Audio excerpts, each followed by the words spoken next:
Hey, I'm Jami Philbrick for IamRogue.com, and I'm here in Scottsdale, Arizona, talking to some of the cast of the new film, John Carter. Had a chance to talk to Taylor Kitsch, Lynn Collins, and Dominic West about their characters and their roles in the new film. And here's what the talented cast had to say about John Carter.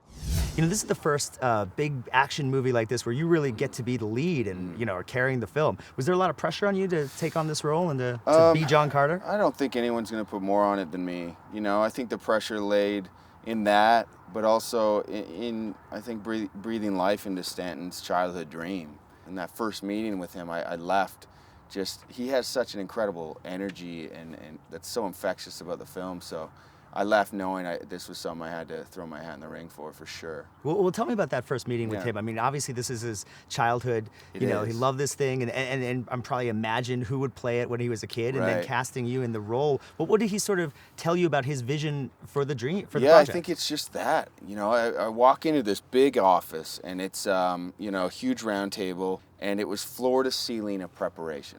Visuals of John Carter, the Tharks, the Woola from Deja, and the emotional toll it's had. And it goes into that, how infectious it is. And you just kind of latch onto it. And it's something that, you just want to be a part of. Is it comforting as an actress to know that you're in the hands of someone that loves this material and understands this material that much? It's just comforting to be in Andrew Stanton's hands to begin with. He is so good at creating a safety net for his actors to explore in and to be their best. And he's so supportive in every way. I couldn't say enough great things about him. I would do anything, TV, film, theater, kabuki, whatever. I would do An animated voice for anything for Andrew. An animated voice, anything for him, yeah. Well, tell me about the character, because at the beginning of the film when we see him, he's a broken man. Yeah. And is a broken man when he travels to Mars and then starts to take on some other responsibilities. Can you tell me about the approach of sort of getting in that mindset for the role? Yeah, I love that, man. I wouldn't have taken this role on if it didn't have that depth that John has in the film. And a lot of people who know me will contest that will say the same. It's very character driven, and I studied and really latched onto the Civil War aspect of who he was and why he would go fight. And it really just boiled down to the family and protecting them. And to carry the guilt of that, of losing your family for trying to do the right thing, I mean, I couldn't imagine.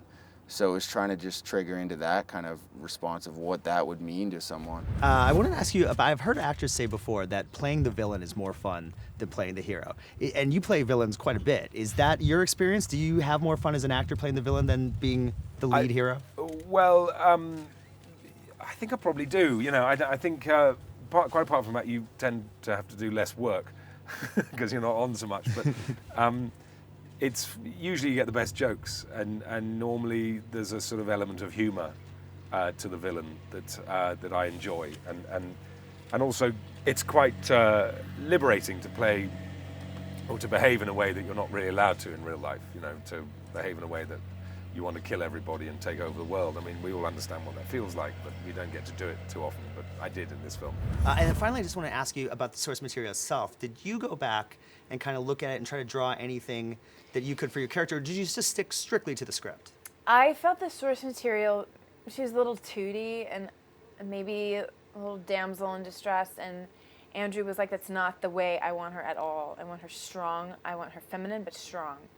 And how strong can we go? And we really played with, like, how strong could we go? And then it was like, that's too strong. Bring it back to some vulnerability. And then, of course, the scene with the father shows so much vulnerability. So it's like, well, once you have that scene, then you can forgive the rest of her sort of, like, intense assertion. Tell me a little bit about working the visual effects on this film. Obviously, you worked on heavy visual effects films before, but was there anything different about this or the way Andrew sort of went around creating the effects? The technology and the scale of this film was just enormous and fascinating, and you're surrounded by experts who know a great deal about these things. And in terms of acting, that can be difficult because you're having to act to a green screen a lot of the time, or a tennis ball, and react as if it's a spaceship that's firing cannon at you. So, but that was one of the other reasons I wanted to do the film, was to see the state of the art, and it's really impressive.